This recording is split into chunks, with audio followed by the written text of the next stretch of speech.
Welcome to the Fuel Sports and Network special presentation. As you know, I'm one of your hosts, Spurge. Right over there, right there next to me is my guy. Happy birthday, brother. Thank you. Thank you very much, sir. Yeah, my man, my partner in crime, the one and only A-Train Arlington Lane.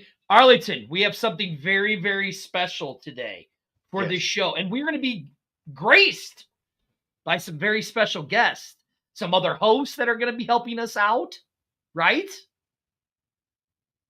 So Right. without further ado, Arlington, should we tell everybody what it is that we're going to be doing? Sure. Why not?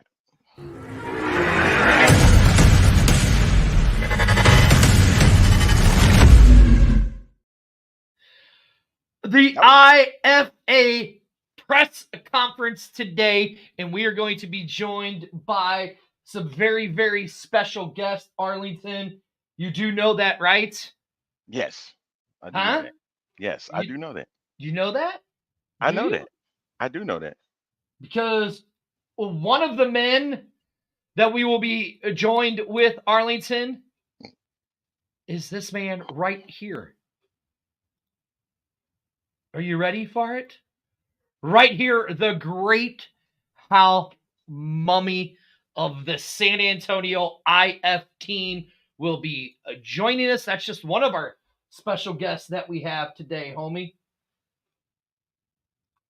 Should we tell everybody else who the other special guests are, or no? I like your setup, by the way, sir. You do? You Your like setup. it? You like that? I Yeah. changed it up, right? Looks good, Yeah. doesn't it? It does look good.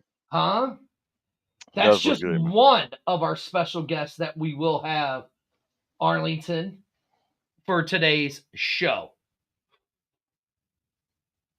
I So, need to have some of your I need your cap, and I need another shirt. Next time I want Fuel Sports Network on is it? it.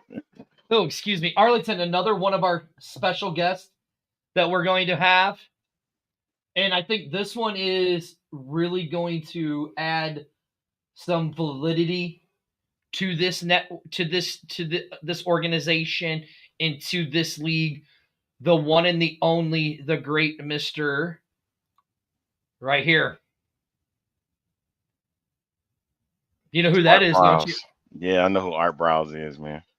I mean, possibly one of the best quarterbacks in college football at the time with RG3. You know What? what I mean? Are you talking about having one of the best quarterbacks? One of the best college quarterbacks of all time, in my opinion. No, no. In my See, you opinion. gotta. I need you to say this correctly because you're supposed to Yeah. be professional with this. Uh-huh. Is he had one of the best quarterbacks of all time? Because Art Briles, did you know anything about his career prior to today? Playing Yeah, career? I did. But here's the best part about it. I won't be interviewing Mr. Art Briles. You won't be interviewing Mr. Art Briles, but our very own Amanda from the A team will be interviewing Art Briles on the show today. And then we have another special guest. Our guy from San Antonio, Mr. Jorge, will be joining us because we have the head coach also from one of the international teams. He will be doing that interview with him. So we're And gonna they do have, I all. don't know, they have like what, 4 international teams? So we're gonna do all of these in just one show. We are. We are actually waiting for them to join us. They are in Dallas right now on their press conference, and so we are just sitting here waiting for them to join us. So, yeah, Arlington, it should be very exciting. All Very of much this. so. Yes, very much so. You think so? Yeah, yeah. This is excellent. This is excellent. So I'm looking forward to seeing, the coaches and wanting to learn how, they get involved with the International Football Alliance. So I'm looking forward to that very much so. Well, here's the thing that what a lot of people don't realize about this, with the international IFA, the way that they're going to work this is they're going to be allowed 20. Now, if you watched our first one that we did with Matt Wells, the director of scouting for the Baltimore Lightning, They're going to have 20 American players and 10 international players that they have to have on their rosters, Arlington. Okay. Okay. So it's going to be interesting because now we're talking about you're drafting and you're looking at all of these players from all over the world. Right. So if you're doing the international players, where are you going? Because you heard from Mr. Matt Wells, he's looking and over in Europe for some rugby players and stuff like that, right? So Yep. it's going to be interesting to see how this all plays out, Arlington, and how these players are going, how it's all going to work out for them. You know what I mean? Correct. Yeah. So like, in your opinion, how do you think this is going to work? As it being a new league and it being a new startup. So, as you as a fan, what is it that you want to see? Well, since it's going to be more international players, how well they develop within the game of American football, because when you usually hear about countries outside of anything of a North America, where you're talking about United States and Canada, American football is big, but you don't really hear too much about it in Mexico, but you're hearing about it in Europe, and I want to see how well they develop into this game, and they all want to, to mesh this league, and so I'm very interested in seeing how these teams come together, and ready to play when season starts in 2025. You know, Arlington, did you say that it's going to be interesting because we're talking about a flare of international players mixed with American players. Correct. So, how is that actually going to work? I mean, we're talking international players from could be the islands of Samoa. You know what I mean? Yes. It could be Mexico. It could be South America. It could be England. It could be Poland. It could be Germany. I mean, it really could be anywhere that these players are going to come from. And, Right. with our little international flair, let's just bring him on real quick. The one Well, and let the them get set only. before you decide to bring them Well, he's on. set So now, is he? Let's see what he's doing. Yep, he's let set. me He's give a smiling. okay The one thumbs and up only or something. Mr. Jorge. How are you, sir? I am fantastic, and I am so happy to be here. Thank you guys for having me on. I'm a big advocate for American football in Mexico. Okay, well, now you say that. We have the Mexican flag behind you and all of that. We are having a league called the IFA that is going to be bringing players from all over the world in everything. Right. So Yeah. from Mexico, they even have a team. They have 3 teams in Mexico. Yeah. From my So understanding, they have Chihuahua, they have Cancun, and I believe the third one is what, Guanajuato, if I'm not mistaken, or yes, now okay. as a Mexican American, knowing that they're going to have 10 international players, how is that going to make you feel? Well, I would hope that their priority is giving opportunities to players that play, well, not only just Mexican Americans, but also players who play in the Mexican system, specifically the university system. There's a large following in Monterrey with El Tec de Monterrey, which is one of the best American football colleges in the country, as well as UNAM, where the Mexican team known as the Pumas, the National University of Mexico. They also have a large football following down there in Mexico City. So it's kind of a north versus south thing. Mm-hmm. And so I would hope that they're also actively recruiting from those institutions and those systems, and really encompassing the players who, speaking from experience, are often told you're in the wrong kind of football. Because I got told that a lot when I was going through the system. I'm obviously now too old to be considered to play in American football at any sort of paid level at this point in my life. But it's, I don't know now if kids are still subjected to that. But I mean, if you just look at the demographics in general across the professional leagues, the representation for Hispanics and Latinos and people like me just isn't there. Right, yeah, exactly. So I just got a message from our guy who's helping set everything up. They're logging in now, so they should be here shortly. I had to resend the link over to it. Now, Arlington, you heard what Jorge had to say, and when I had talked to Matt Wells earlier, we talk about all of these different leagues and stuff like that, and I asked Matt Wells, I'm like, how are you guys going to focus here in the States? Will you guys go after the HBCU type players? And he said, you know what? That seems like an untapped market. I think that's where we're going to focus on.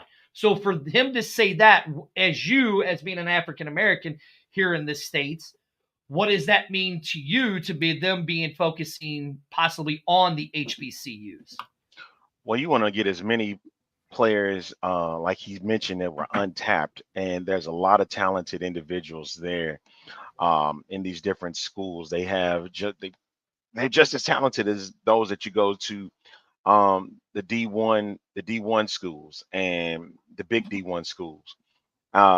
You've heard so many stories about Hall of Fame players that played at HBCUs. So the fact that the International Football Alliance can give more of an opportunity for them is something special. And, you know, I want to see as many talented players try to, get into the next level as best as they can, whether it's playing with the IFA, or playing with any other league, even getting to the NFL. You want to see more of that talent that's out there currently. And I'm grateful enough to see that there's opportunities for them to get into leagues like this. That's what I'm happy about. So I'm looking forward to it. And here's the thing that we know with football.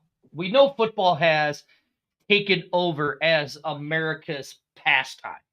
It's no longer America's or baseball is no longer America's pastime. It is football. Would you both agree to that? Oh, Especially for the absolutely. last 60 years, yes. Yeah. The last Absolutely. 60 years, is that how you're going to go? Absolutely. The last 60 years, it has been. When you create a championship that they've done in the NFL, that took away a lot of viewership from baseball, and so um, that lets you know that the times were changing, and this is football has always been looked at as a premier sport. Granted, outside of the country, soccer, rugby is that, and now it's about um, tapping into other American football leagues into different countries. That's what I'm trying to get at, So yeah, Well, gentlemen, I am honored to say that our first guest is getting ready to join us. And I'm going to be honest, I'm kind of intimidated by this guy because of just of the legend that this man really is. And Jorge, you might be excited because this guy is going to be in your neck of the woods. He's going to be your head coach, Mr. Hal Mumme. How are you, sir? Hey, sorry I had a hard time getting in there. I finally got that thing to work. It's all good, All sir. good. So Hal, first question we have for you. Yeah. The legendary coaching that you've had and the teams that you've been on and the experience that you had, what drew you to the IFA? What was so special about it that made you come here? I had a great experience in the spring league in 2021, and I'd done some other developmental pro stuff before the XFL in 2020, and earlier in my career I'd done one that never got off the ground. But when I met Jason Adams, the league owner, and he started selling his vision, and some of the people he's chosen to work with, I just think it's got a great chance for success. And he's planning this for a long term, and has a really good business model.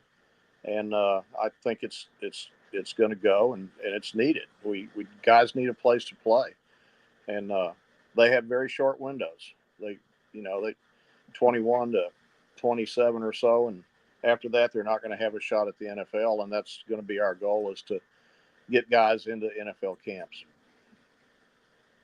No, like the guy up here, right above you, Mr. Jorge, he's down there in your neck of the woods in San Antonio. How about it, Jorge? Yeah, I'm looking forward to having you here, Coach.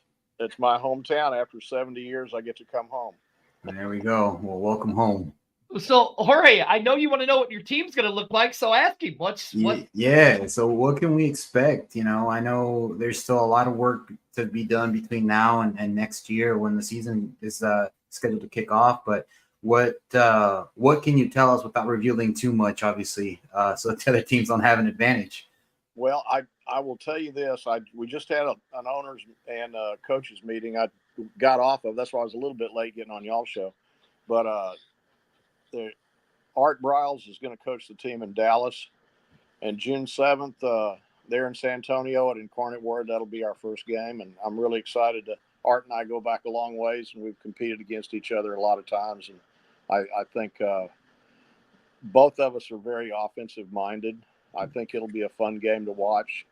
I don't think you're going to see a lot of 13-7 games in our league. Okay, so it'll be a lot of heavy offense. Yeah, and I think the atmosphere, and basically you're looking at summertime football in San Antonio, so we're going to play at night, and we're going to create kind of a fiesta tailgating kind of program before each game, and you got me sold on that. And stuff like that, and then everybody come out and for a very reasonable cost, somebody can bring their family to a really good football game. Yeah. I'm sorry. No, go ahead, Jorge. Because, Coach, you just got Jorge all jazzed up because Jorge does. I've been to San Antonio for some games where Jorge's done them, and Coach, that man knows how to do a tailgate. That man knows how to do a tailgate. Jorge, I'm taking you to lunch as soon as I get to town. Yeah, hey, I'll make some tacos and have them sent straight to the locker room. Like, these are for Coach. All right, make sure you got a pregame meal.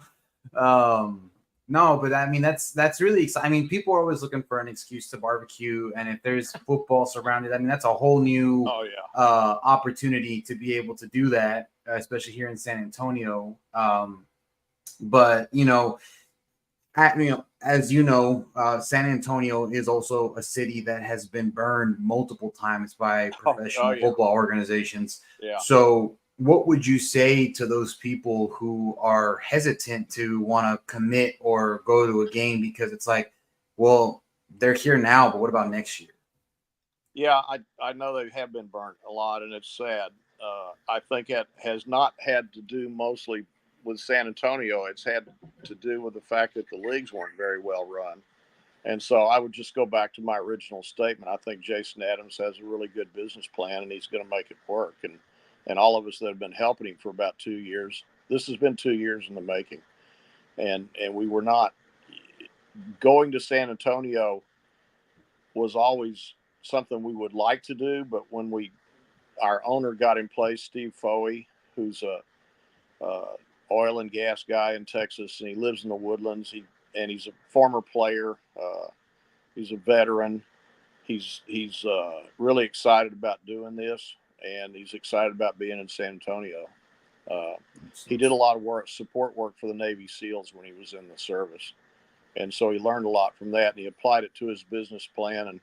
And he's we're going to build this like a business that's going to stay in San Antonio. Excellent.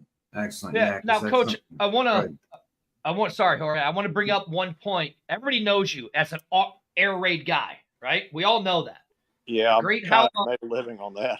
That's right. You did. You made a living off the air raid. But what we don't know is your defense. Oh, so we'll have a good defense. What are we thinking? Well, our defensive coordinator is going to be Tom Mason. He was my DC in the spring league, and in 2021 we won the championship, and we had a really good defense. It's Tom's a multiple front kind of guy. He does a lot of things that I think will help players transition to the NFL. I think they'll enjoy playing for him. Now, Coach, this is a new league, right? Yep. Another startup league that we have. But as you said, Jason Adams has been behind the scenes working for 2 years. You've been back with him behind the scenes working for 2 years. You have these events starting to come up where you're going to be doing these tryouts and stuff like that. With having the 20 American players, and then you have to have the 10 international players. That's not totally set yet, but okay.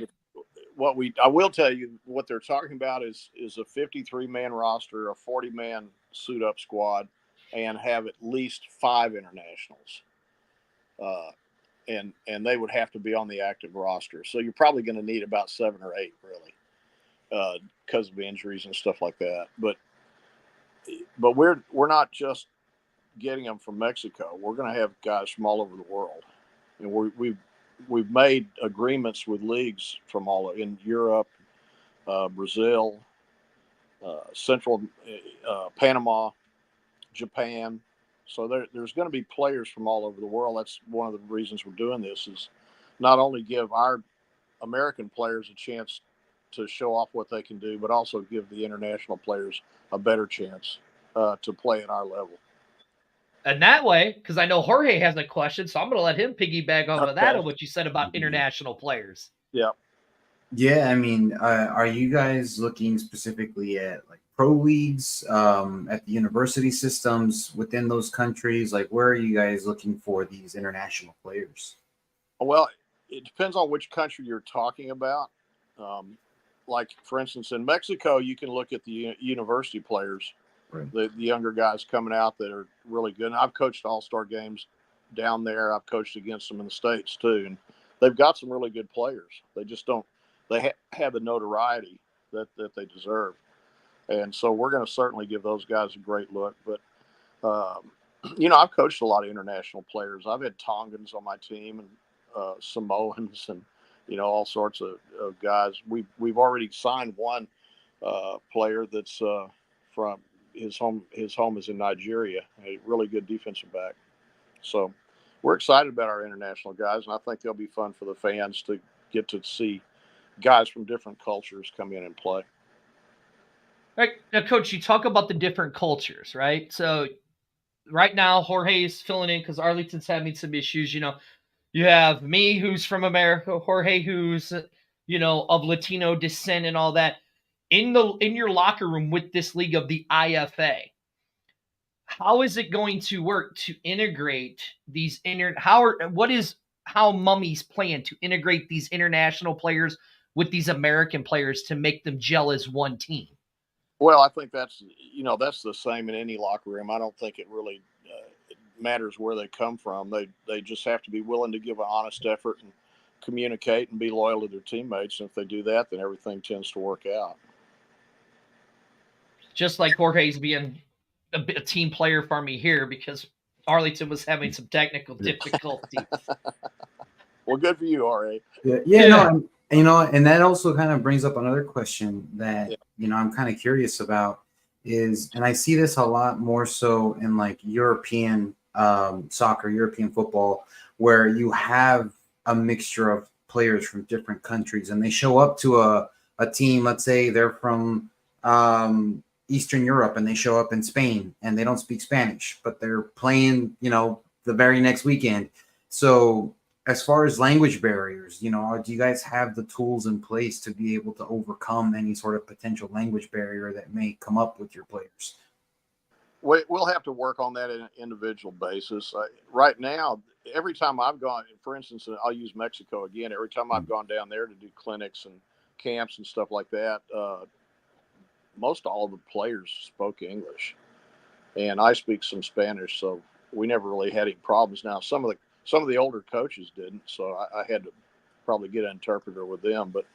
But we'll address that. But if we say we get it, like there's a couple of guys from Turkey in our draft pool, so I'm not sure what they speak in Turkey. So we might have to come up with a way to, but hopefully they speak English. Most of the Europeans do. Yeah. Well, I mean, that's the good thing with today's technology. You can use Google Translate to help you. Hold up your phone the whole time. Yeah. Well, yeah, there's all kinds of apps right now. I just used one the other day with somebody, and I don't know where she was from, but she was trying to help me get out of the hotel here. she just pulled out her phone and typed it in. Then all of a sudden, I could communicate with her. So, football's kind of a universal language too, you know. Yeah. Now, Coach, you said you're the head coach of the San Antonio team. We don't have a name yet. I'm going to try to get the name out of you, but I know you're probably not going to give it up. But you're back home. I couldn't give it up. We've had several good. They're having a fan poll right now. Our owner wanted to do that, and so Steve Foley's kind of in charge of that. And I've heard some good candidates. I like Stampede, Cannons, Wings. I'm not sure what all's on the ballot, but I know they're voting right now. Yep, I voted. I think I voted for the Stampede was the one that I voted for. I like that. I think that makes a lot of sense for the area. There's a lot of history and you know, cattle and horses and all sorts of stuff. Yeah, but you're back home. You're coaching back at home. So always gonna go. What does that mean? So to you, after all these years back at home, coaching a team, building it from the ground up, what does that mean for you, Coach? Well, it's been my entire existence. I never went to school in San Antonio because my parents moved around a lot, and so I went to multiple places. Finally, ended up in Dallas at Thomas Jefferson. But my cousins and my grandparents had a farm in down by Elmendorf, and so I always spent the summers there from the time I was a little kid. And my first experience in football, I remember being about 5 or 6 years old, and my parents taking me to Alamo Stadium to watch Brackenridge play TJ, and that I just fell in love with the game at an early age.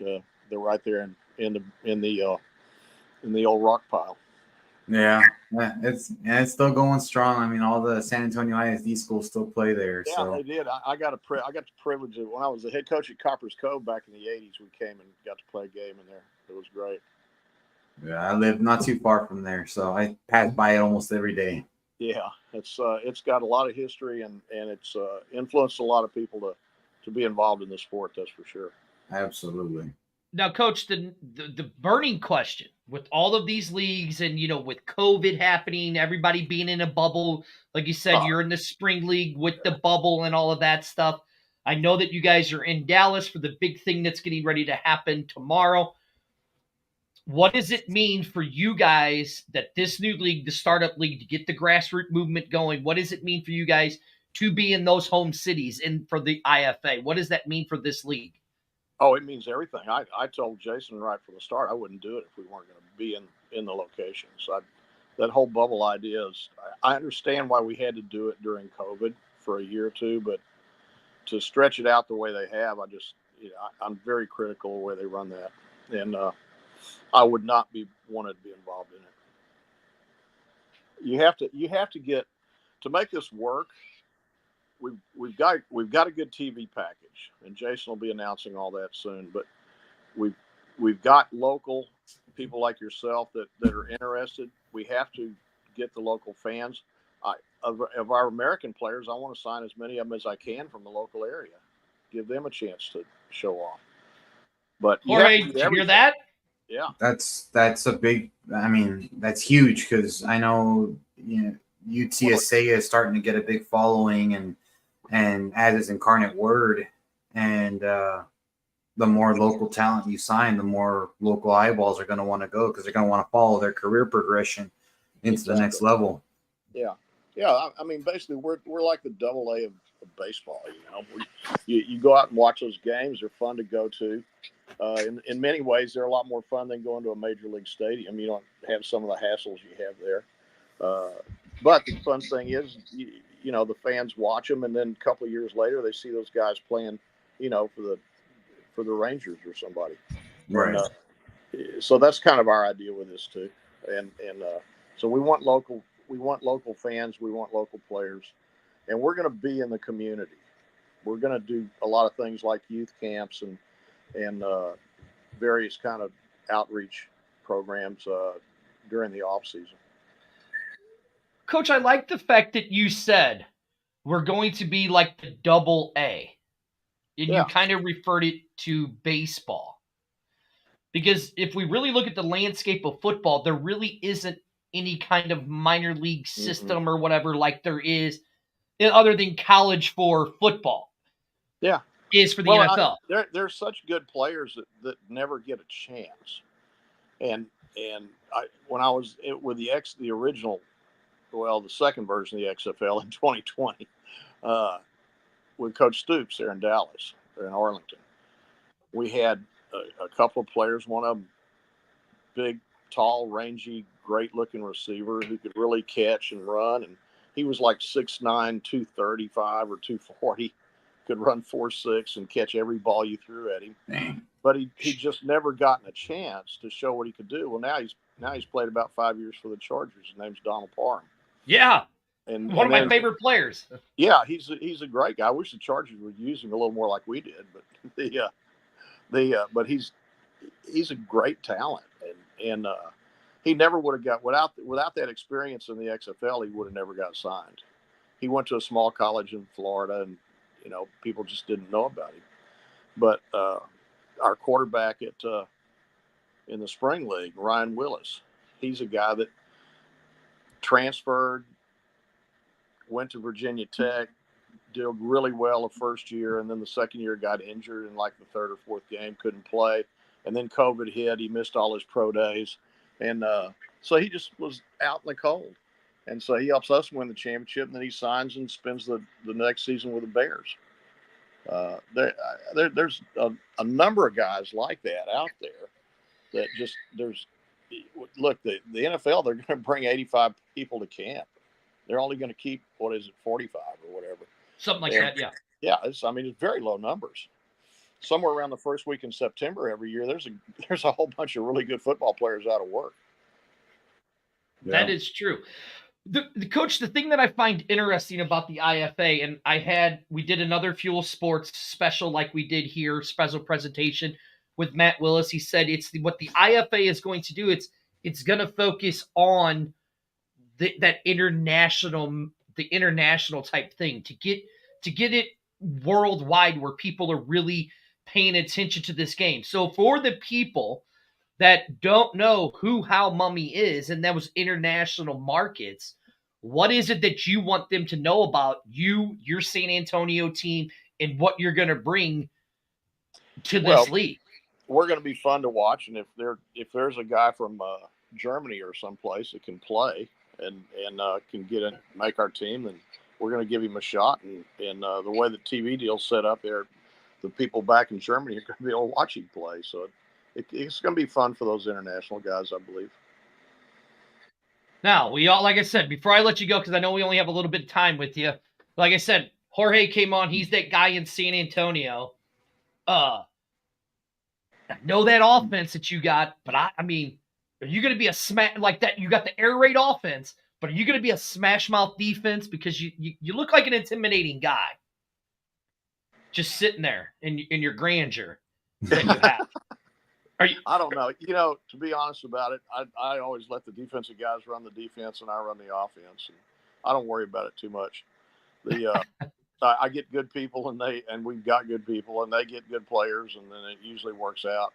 The times we haven't had good defenses was usually someplace we inherited where they just didn't have any defensive players. So that at this level, you don't really have to worry about that. You just got to make good choices about who those 53 people are. It's like hiring 53 people for your business. And so, like I said before, if they'll show up and give an honest effort every day and communicate, then it usually works itself out, because we're going to teach good things on both sides of the ball and also on special teams. There you go. All right, Jorge, that's your head coach for your San Antonio team.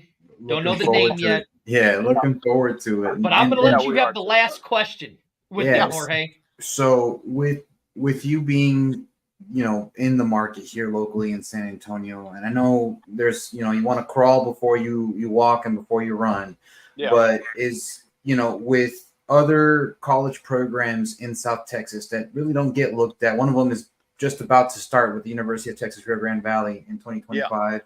Texas A&M Kingsville has a big storied history. That's my alma mater. It is. I played against him. I was a Tarleton guy, so we. Okay. So you know all about A&I and the days of Gil Steinke. So yeah. Oh yeah, he was.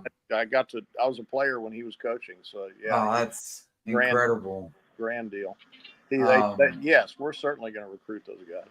Awesome. So I just wanted to see if you guys plan on having a presence not just in San Antonio but also in those other markets south of San Antonio that also have a college football presence or are about to start one. Well, my staff's going to, as soon as I'm going to start November 1st. That's when my contract starts, and I'll be there then. I've got some more consulting stuff I'm doing for the league and some schools until then, but we're working on this every day still. But when we get there and hit the ground running in November, we're going to make that whole area, that I-35 corridor, all the way down to the valley, a big emphasis. That's music to my ears. That's you're the first coach I've ever heard say that. So thank you for that. Well, I'll tell you a story about Coach Steinke. When I first started coaching, I started out in Corpus Christi, and Gil was still coaching, and he would come by recruiting. And then right behind him would be 2 or 3 Southwest Conference coaches coming in. And all they wanted to know as soon as they walked in the door every single time was, who was Gil Steinke? Yeah, I believe it. That man had an eye for talent. And I always tried to emulate him and in recruiting. So, yeah, I'm glad you're an ex A&I guy. Oh yeah, I'm A&I till I die, and I'm always happy when I go back home, as I call it, to see his statue up at the Javelina Stadium. So yeah, they've got a grand tradition, and it was really grand in those days. Yeah. All right, ladies and gentlemen, this is the Fuel Sports Network special presentation with the IFA. We are joined with the great coach Hal Mumme. Sir, thank you for joining us. We do appreciate it. I know you have a lot going on. Is there any social medias that you want to promote and all that before we get you out of here for the league or anything like that? Well, just follow me on Facebook or X and follow the IFA. They've got good sites on there too if fans want to know. They also can vote for the name. The voting's going on now, I believe. Yes, that it is. All right, sir. Thank you for joining us. We do appreciate. Jorge, you got anything else to say to your coach? Coach, I'm looking forward to it, and welcome home. You got my number there. Just text me yours, and we'll get together. Okay? Absolutely. I appreciate it. All right, thanks, Coach. Take care. Thank you. All right, there was one of our special guests. The other ones are coming. Jorge, so you heard it. You heard from your head coach, right? Yeah. They're starting to get it kicking. Now we know November 1st, they're hitting these markets. Yeah. So for you being a guy in San Antonio, what does that mean to know that they're going to be in market by November 1st?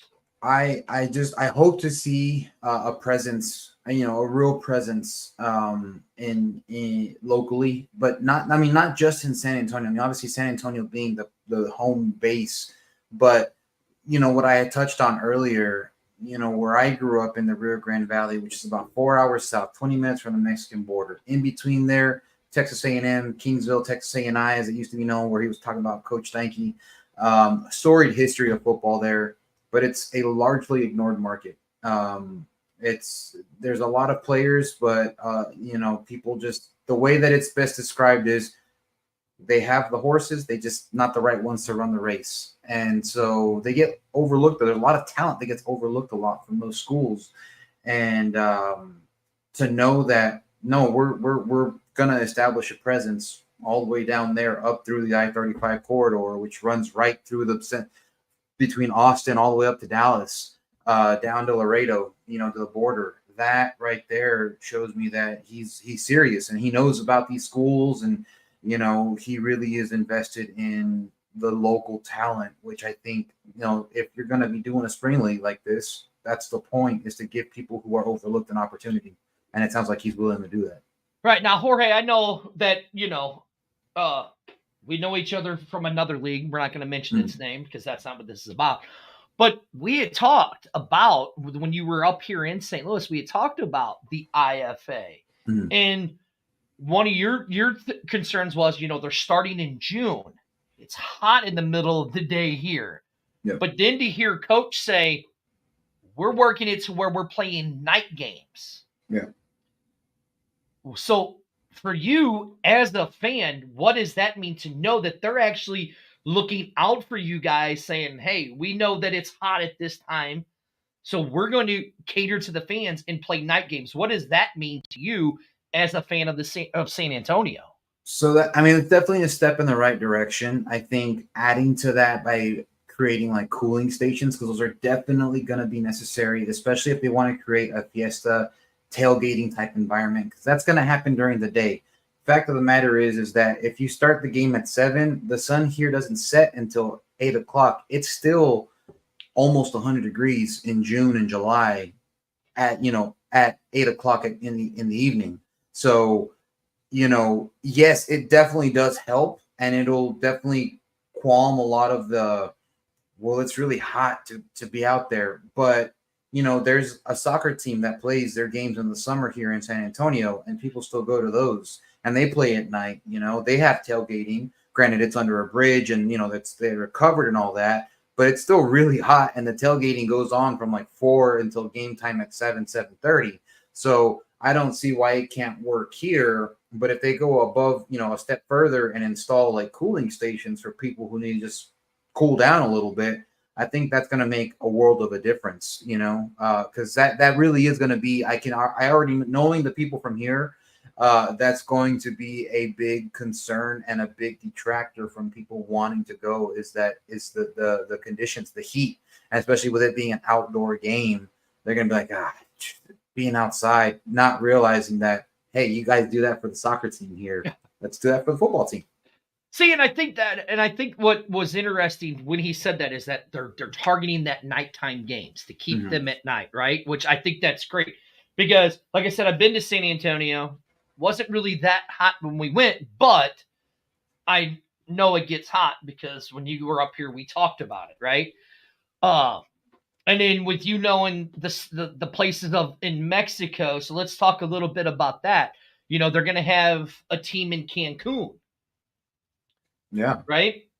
So if they are going to focus on that night, what does that mean for the Cancun fan base with them having a game at night for that? So Cancun in general is humid. I mean, it's so humid down there, it makes Houston look like Phoenix. It's you know, if you've never been, like, it's not uncommon that, like, if you don't close your doors, like, any paper that you have inside your house is going to be kind of like, it's going to have some moisture to it because it's going to be wet from the humidity down there. I mean, it's right on the Gulf Coast. Now, the other thing that they also, you know, you also want to be concerned with is the potential for hurricanes. It's right, you know, June is right in the middle of hurricane season. We just saw one in Beryl that went right through the area of the Yucatan Peninsula, and it destroyed a lot of stuff that was there because it hit, I think, as a Cat 1, Cat 2 hurricane. So that's another thing that, you know, you have to also kind of be conscious of, is that, you know, are they prepared for, you know, if a hurricane is coming, do they move the game, you know, to you know, does that team then lose a home game and have to play in the States, you know, or something like that? Or do they have to be able to have a malleable schedule to be able to work around hurricanes? Yeah, flexibility. The one thing that I did like of what he said, though, is that he kept referring back to Jason Adams, who is the guy who is setting this league up, who is taking on this massive taking of starting another league from the ground up, that he said he's been working on it for 2 years. So me, as the fan looking in, from the outside looking in, to me, that seems very good. Yeah. That they're taking this time, so to where they're crossing all of, you know, dotting the I's, crossing the T's, and all of that stuff, right? So for me, that's a really good thing.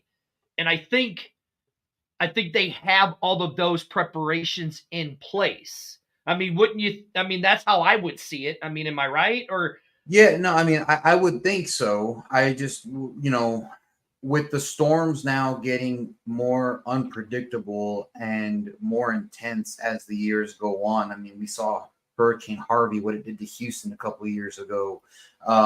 There's been multiple storms this year that have been forming in the Gulf of Mexico, whereas typically they form out in the Atlantic Ocean off the coast of Africa and come in, and they have that time to come in. Now they're forming a lot faster, a lot stronger. So, not to get this into a scientific discussion, but climate change really is affecting the way these hurricanes are. And being in the middle of hurricane season, it starts in June, it goes all the way through November. That is something that I hope that they have contingency plans to where, the fans in those markets that are in the path of hurricanes, such as Cancun, even San Antonio to a certain degree, also get treated fairly into where if they have to postpone a game because of a hurricane, that they don't lose out on a home game, or they don't have to play elsewhere, but they don't get a home game back.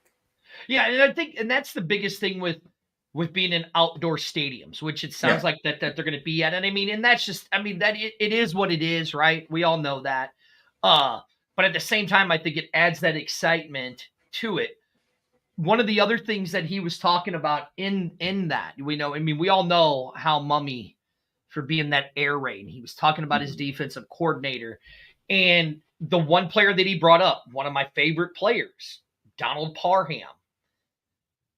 And it's just another way for other players to get their name out there and known. Now, you being in San Antonio, you guys have been burned with the former league. You have that league now that we made it through 2 seasons. Now you have this league here. What is San Antonio? Is San Antonio ready for another football? Because you guys are crazy about football down there. Yeah. You guys are nuts. Absolutely. Are you guys ready for another football team to sit there and support and do your guys' thing with? I hope with the success of the current football team that people are finally starting to forget the past, because that was a big detractor locally. Is and I'll mention the Commanders. What was the Commanders? But the Commanders, a lot of people got burned. The scar tissue is deep with that dang team. And I was one of those ones that got burned too, but hopefully now people are starting to figure out hey, there's teams that are around, that are sticking around, and that they are, they're not going anywhere. And so I hope that this team here, especially with it having a local presence, that they do have the resources and capabilities to really establish themselves as a local presence and give people an opportunity to have an opportunity to really give San Antonio the football it deserves. Because once fall comes around, it's high school football. And NFL is great. College football is great. Obviously Texas is a high school football crazy state. But as far as the professional level, we really just have the spring and now the summer. I know San Antonio is craving and hungry for professional football. So we'll see. We'll see how nuts. Yeah, you guys are nuts about football down there. We'll see how the city reacts. I know there's going to be some initial hesitation because of teams like the Commanders, but hopefully with the success of the current teams that are playing right now, because there's 2 professional teams in Arena and the other professional team. You say that, okay? And then Michael Lathrop, because we don't have a guest. We have another guest coming. I just don't know. They should be here very shortly. But Michael Lathrop said, is there the appetite for year-round football in San Antonio? If you ask me from an outsider looking into San Antonio, I would say there is, because you guys are nuts about football. But you being there, living in San Antonio, do you think there's the appetite for year-round football in San Antonio? I think if there's sufficient breaks in between, just at least a couple weeks, because people invest a lot of money into going to games to other leagues and to, all that stuff. And just with anything, too much of something, as good as it can be, will make it, not as enjoyable. And so, is there an appetite? I think there is if it's done properly.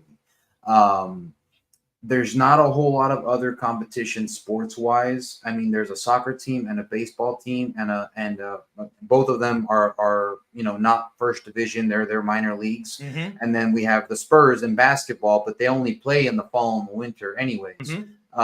So there's not a whole lot of competition as far as other sports, and it looks like with the timeline for this here, they're starting when another football league is ending and ending before high school football season starts, because that is one thing to keep in mind, that you can have a great league going, but if you're a parent and you have a child who's playing a high school football league or a high school football game, you're gonna go to your child's game over Right, a professional team. Right, exactly.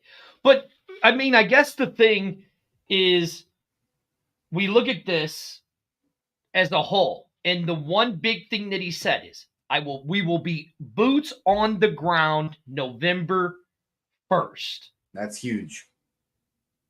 So again, as you said, being burned before, knowing that you're going to have the IFA in your city starting November 1st. What does that mean for the city of San Antonio? And will it bring people in and then kind of sew up that deep scar a little more?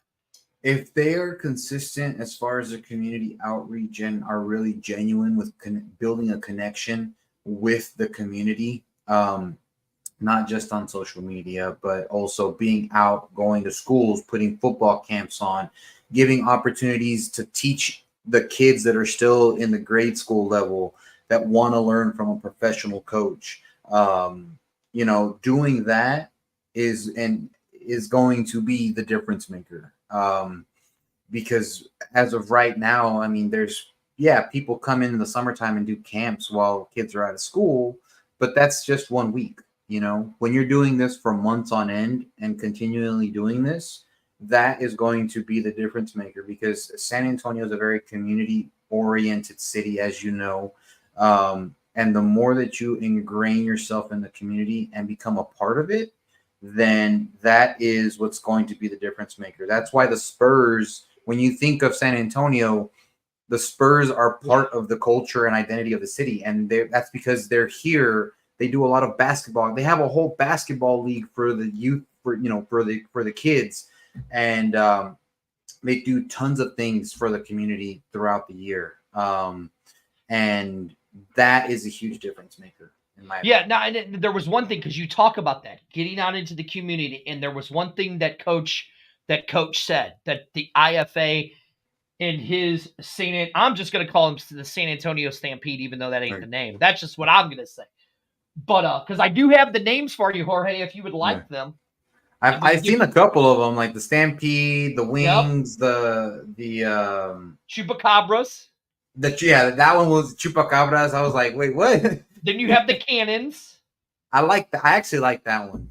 The Cannons? Yeah, I mean, I can see it because of the connection to the Alamo. The Alamo, when they were defending the Alamo, they had cannons up on top, and they were. I didn't. So that it's a little, unless you know the Texas history, it's kind of like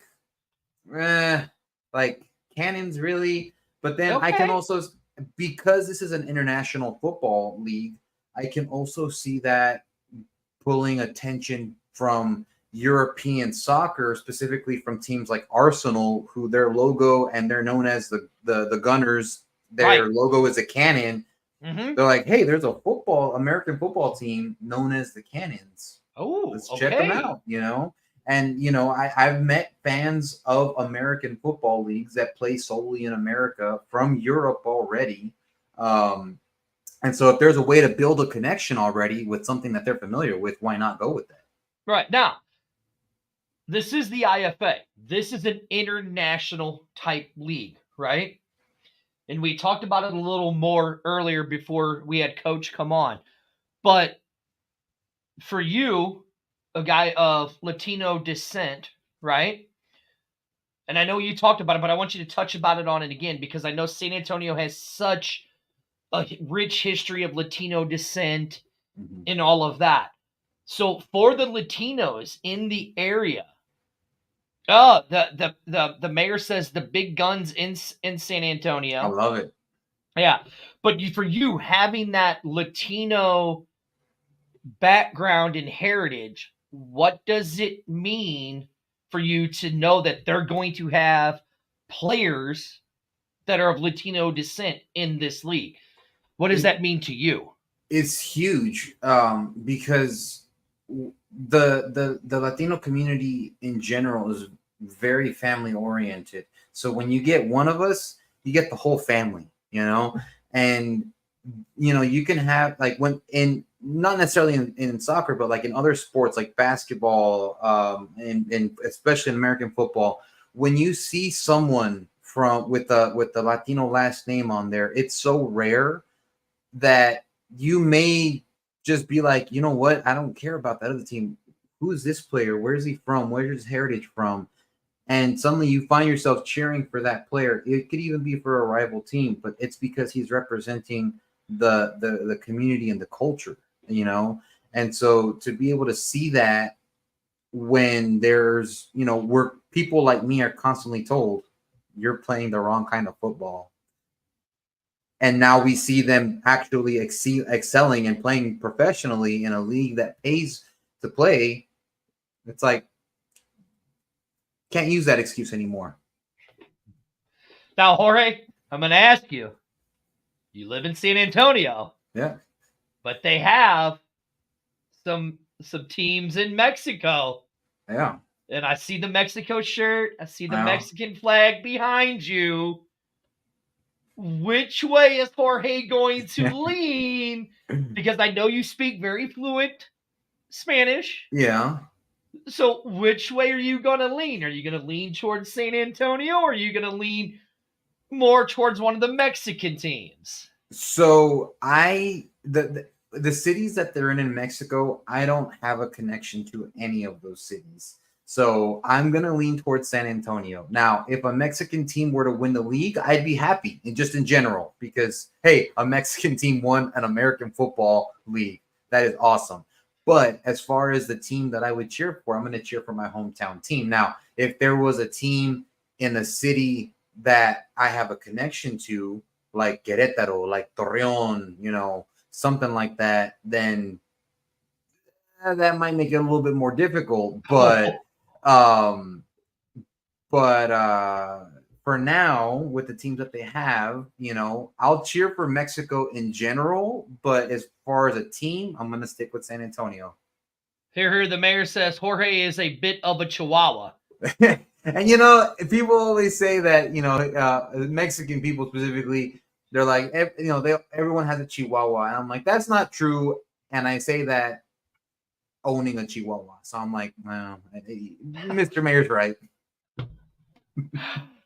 So Jorge, thank you for joining us. I mean, I know we've went for an hour. I don't know if there's going to be anybody else that is going to join us. So we're going to wrap it up right around an hour unless somebody else comes on to join us. I don't know. But they are having the big press conference Saturday in Dallas.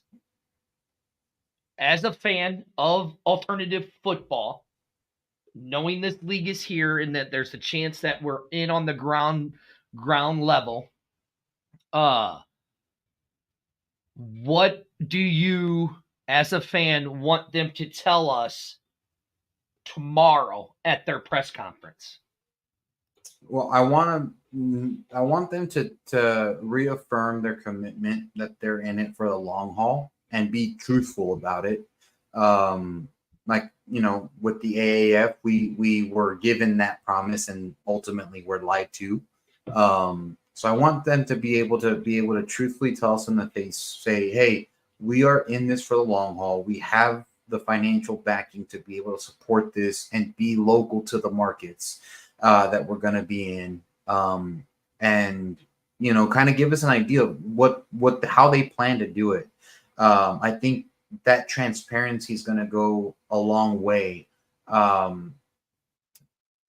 with building the trust of the fans, because a lot of these other leagues that have come and gone in the past, they haven't been transparent, and they've been, it comes out later that it's like, well, oops, we didn't, we were wrong, my bad.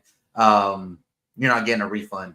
And I don't want people to get burned again, because that ultimately is going to hurt the potential for professional football in these other markets that have been neglected, by the league, by the bigger league. Right. Yeah. And also I want to know, like, what are their contingency plans for other, for weather events? And the other thing to keep in mind is that they're playing in the summer. Well, in 2026, when it's year 2, the biggest sporting event in the world, being the World Cup, is going to be taking place not only in the U.S. but also in Mexico. Right. And so how are they going to compete with that? Because that's going to draw, especially the Mexico fans, yes, going to draw a lot of fans away from this sport and this league. I'm going to be honest, myself included. I'm saving up money now to go to the World Cup in 2 years. Well, I mean, yeah, I think if anybody wants to take a chance to go to the World Cup, they're going to do it. Just like if anybody wanted to take a chance of going to the Olympics, they're going to do it, because it's one of those things that are a once in a lifetime. But what I think one of the most important things that coach said in his interview with us, in the time that he had with us, and then we'll wrap this up, was that Jason Adams, the guy that's behind this, has went out and has been going for 2 years. To know that coach has been in the trenches with him for 2 years, right? Yeah, I mean, like right here, you're talking about these Baltimore, Huntsville, Tampa, Dallas, San Antonio. Those are just the teams that are here in the States. Mm-hmm. To know that they've been doing this for 2 years and not rushing this, to me, that adds a little bit of more legitimacy to this league. Is that it seems like they're taking their time and looking at all the past mistakes that other leagues have made. And I mean, we could go all the way back to the 80s with the original USFL. Right. And and you see how transparent they are on Facebook or on you and their websites and stuff like that, of what they want the feedback from the fans. So for me, as a person on the outside looking in, to me, it sounds like, okay, yes, it looks like they earn this for the long haul, but let's see what happens tomorrow. And then, especially now that we know November 1st, let's see what happens then. Right. And what could happen. That's just how I see it. Is that how you see it? Yeah, no. And also, I mean, because some of these markets have competition, also like Baltimore, for example, is there going to be any sort of partnership with like the Ravens, to be able to not necessarily cannibalize themselves, but work together to be able to just grow a larger football community? Same in Dallas. Is there going to be a partnership with the Cowboys? With the Renegades, with in Tampa with the Buccaneers, is there going to be any sort of partnership so that teams aren't cannibalizing themselves, right? But rather than working together in a symbiotic relationship where it's like, let's build a larger football community versus let me be better than you. Oh, that's good. I'd never looked at it that way, Jorge. All right, Jorge, you said it right there. Tell people where they can find you and all that good stuff. Viva Texas on Viva Texas official on Instagram, Viva Texas on TikTok and on Facebook. I'm all over the place and putting out videos right now that are, if you're looking for something to do while you're barbecuing or music to listen to, you may want to check out my pages. All right, man. Hey, thank you for joining us. I really do appreciate it. I was hoping we would get some more people, but I guess they're busy. It's no big deal. We will have another Fuel Sports Network special. Other than that, Jorge, thank you for joining us. Go follow his page and all that good stuff. And with that being said, guys, we will see you guys. I don't know when we'll see you, but this was the IFA special. So I have this little thing right here to play.